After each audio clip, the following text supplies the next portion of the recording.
Good morning, everyone.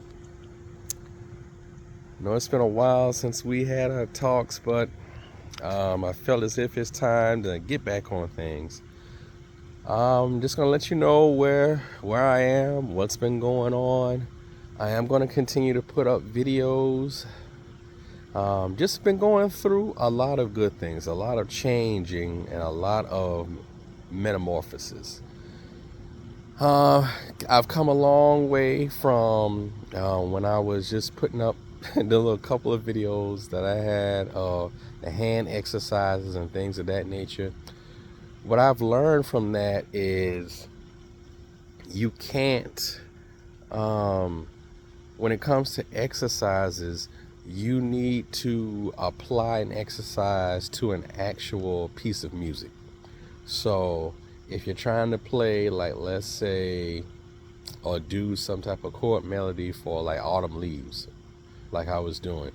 And if you're having an issue playing a chord, or maybe playing some kind of line over that chord, then you would break it down, isolate it, and then um, use an exercise in that way. So, for instance, let's say you want to work on string skipping. So then with string skipping, if you have a phrase in mind that you hear that you want to try and work out, then what you need to do is then isolate that particular mechanic and then work on that mechanic. What I was doing before was just kind of just practicing techniques, just to practice techniques, to have technique for technique's sake.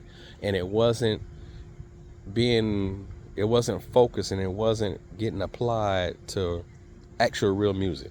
So like when I was doing those hand stretching exercises, yes, it helped, but if I had just focused on, I'm trying to play like a particular difficult chord, and then and then let me work on trying to play that chord, it would yield me better results. So that's one thing that I learned in that time, and I've given up those exercises. Um, as it comes to the channel, well, and then what I also learned is, like I said, I'm 41. I have been playing since I've been 15. I was afraid to go out and like really play because I got in my mind that I needed to have everything perfect. Bought into that as well as that everything is like it's a competition and whatnot. So then in my studying of the scriptures, I came to understand that there's no competition. I am who I am. You are who you are. You were created to do the thing that you can do, and only you can do it. Same with me. So even though there are other people who are created to play the guitar, what I hear in my music is exclusively mine, and I have to be me. So, and then I need to focus on honing my skills so I can get the music that I hear in my head out and share it with others, and help them along the way, in attaining whatever skills that they may be lacking, that I know. So being able to share that with you guys. And that's what I'm going to do. I'm going to document my process as I am becoming a better guitar player so I can go out and play in the world. But my wife, we've decided to start a wedding band. She plays violin. So I'm not a classical guitarist at all, but I'm going to provide accompaniment for that. We're going to play some jazz standards as well. It's like arranging some pop tunes. So I'm going to document that process as well and show you guys what we're working on and how things are going with that. As it pertains to the guitar and me, I've also learned and understand my role and the role of the guitar, which is primarily to accompany. So I've also fell in love. Well, I've always did like the polyphonic or like multi-voiced style of playing the guitar. That was one of the reasons why I really liked chord melody and whatnot. Just having that melody and like a bass line and some harmony going on at the same time. I love that, and I love that about the guitar. So I understand now how to achieve that. One big tip that I can give, and was a revelation to me, is that, and I had it back when I was at Berkeley, but I didn't fully understand it, which was, there are no chord melody chords. It's all the same. So for instance, if you're playing a chord, a drop 2 or whatnot, let's say a C, and then that one in like the root position is like 1 5 7 3. So then all those notes in there correspond to soprano, alto, tenor, and bass. So I understood that, but I didn't really use it. And I was looking at them as blocks, as they call them, the block chords, and not really moving those voices around. So that's what I'm doing now, and it's yielding some great benefits. And I'll show that to you guys in another video. But yeah, just looking at chords, they're just a collection of notes, but it's a collection of notes at that particular moment. It's a snapshot. So being there, playing that drop 2 with the third on top, in this case in the key of C, it would be E. It's just, that's just one thing. It just happens at that one particular time. But then you can weave in and out of it. And then just because you're there doesn't mean that then the C on the B string, let's say we're on the top 4 strings, the B on the B string, that doesn't mean you can't move that down to the 6, but then keep the shape the same. So things like that, moving the voices around, but then also that anytime there's an E and I want to harmonize it with a C major 7 chord, I can use that. But then I also don't have to play all the voices at the same time, like in a block. I can play the lower 3 and then play the E on top. But then also I can make that E note stand out more to be a melody note.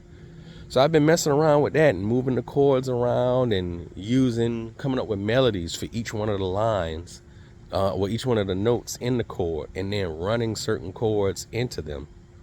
So like I said, I'll show you a video and I'll show all that. But basically, that's I'm calling it, I guess, my solo guitar style. And I'm really trying to break down the barriers of comping and soloing and playing a melody. What I realize is that's what the people who now I've been exposed to are doing. So I know I've mentioned Julian Lange before. I analyzed and looked at his performance. I think it was at Denton University, of him playing Autumn Leaves, and I saw what he was doing and slowed down and really analyzed and understand what's going on. I also recently started to get into Barney Kessel and his sound. I'm just trying to have this big chordal sound, but also have different textures and different voicings. Not necessarily anything new, but really just different colors. So even with that same drop 2 chord, C major 7, you don't have to play all those notes in there. You could play strings. You could play like the soprano, tenor, and bass, or play bass, tenor, and alto. So you can mix and match all that, and then they'll create different textures, different voicings, but it's the same information, and you can get more mileage out of it. So I was messing around with that, and then I could see in some of the voicings that he was using, that's what was going on. It was a shape I already knew, but by thinning it out, by dropping out some of the voices, it just produced this new color. So yeah, I was also really bad. I wanted to always think like, oh, I need a new chord, I need a new scale, I need a new technique. But it's just no. I think I heard Joe Pass say it. It's like you just had to play something, the same thing, but just play it in a different way. And that's what I've been doing, and it's been yielding some great benefits. So like I said, I'm documenting the process so you guys can learn along with me, and hopefully it'll help you out, because that's the whole point of it, to document and to show, so then I can help you guys get better at your playing. But then I'm also let's back up. So then that's the solo guitar. Then I also understand, so I'm trying to get a polyphonic style similar to Martin Taylor in that regards, to play bass, melody, and accompaniment at the same time by myself. But then I also want to do a chord melody for the melody. So we're gonna say like harmonizing it, and harmonize it however, I see fit. Then I look at the next thing is going to be duo playing. So like I said, like with my wife, she's going to play melody and I'm going to be accompaniment. I'm going to comp behind her. So I need to have skills for that. So to be able to play maybe walking bass lines if appropriate, and then playing bass lines along with comping. And then if I take a ride, since she doesn't comp, I need to be able to support myself and comp while playing a solo at the same time. So I've kind of listed out each one of the functions with like a number. So like melody, I've assigned 1, accompaniment is 2, and then bass is 3. And then in that particular instance, I'm going to use 3 and 2. And then if I solo, I'm going to use 1 and 2, or maybe 1 and 3, or sometimes maybe 1, 2, and 3 at the same time. But that's a skill I'm working on to develop so that I can get better at that. And then I'm going to look at next, I'm going to work on skills, which is where I've been focusing on primarily the whole time, which is I'm just going to call it like quartet playing. So if there's a bass player, but primarily, well, if there's a bass player and then also like a piano player or somebody playing chords. So then I would be playing a lot of rootless voicings and then just kind of going ham with the soloing and whatnot.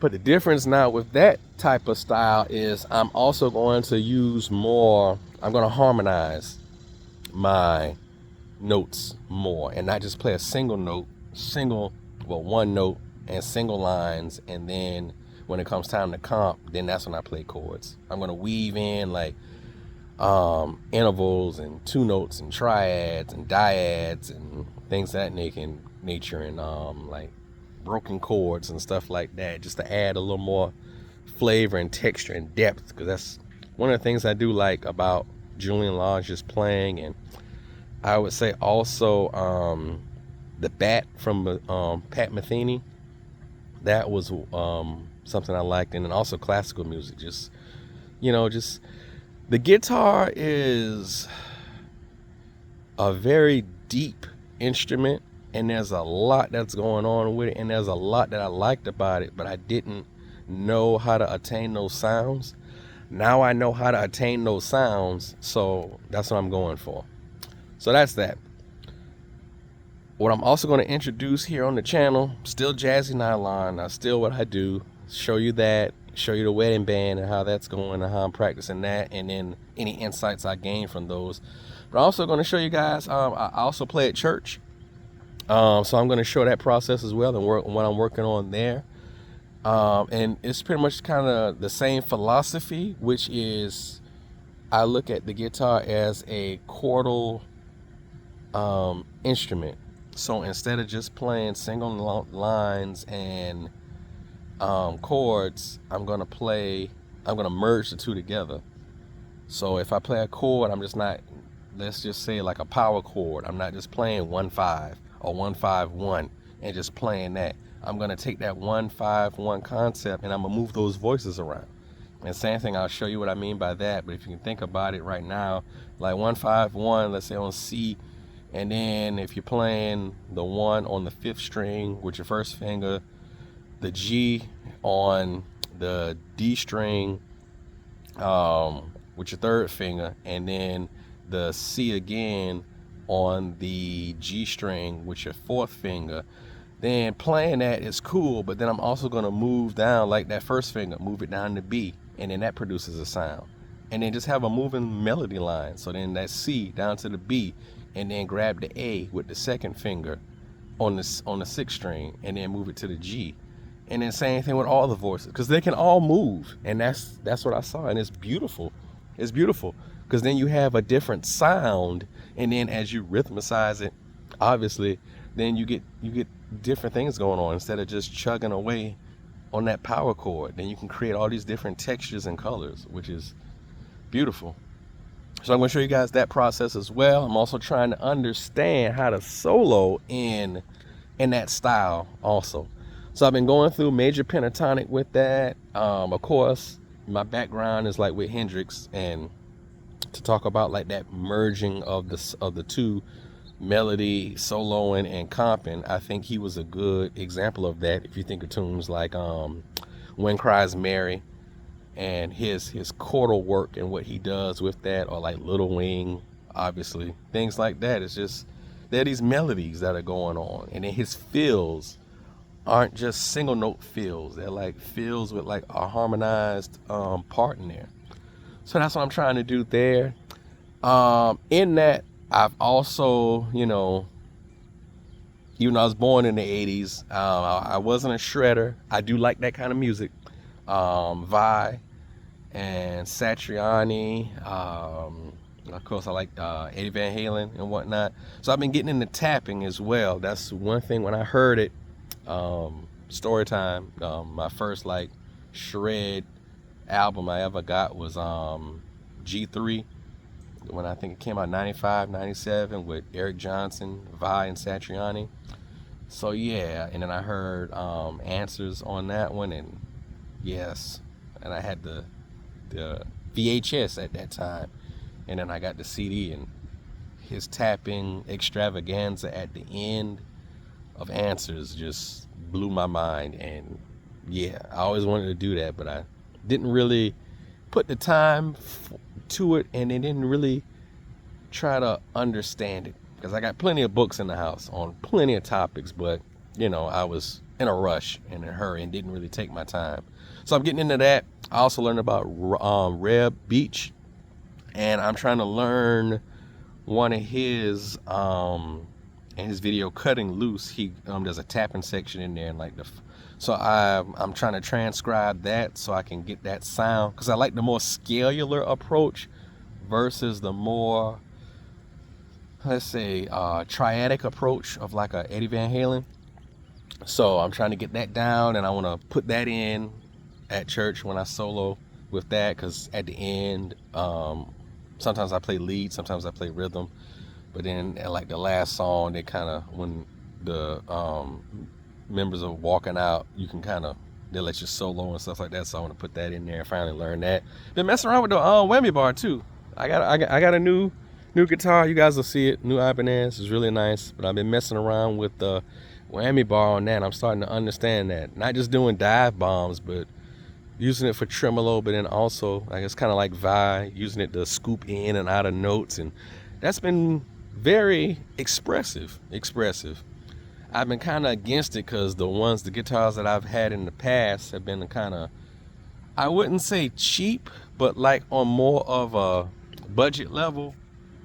So like maybe your $400 to $500 guitars, and then the tremolos on there hadn't been keeping in tune well. So I always thought like, I don't want to mess with this. But I got a nicer guitar in that $1,000 range, and yeah, it's holding tune very well, and I've been using it and really liking the results of it. So that's that one. Also in the blues, I'm a big follower of the Three Kings, Freddie, Albert, and BB. So I'm gonna put that on there, because that's what I originally started out on.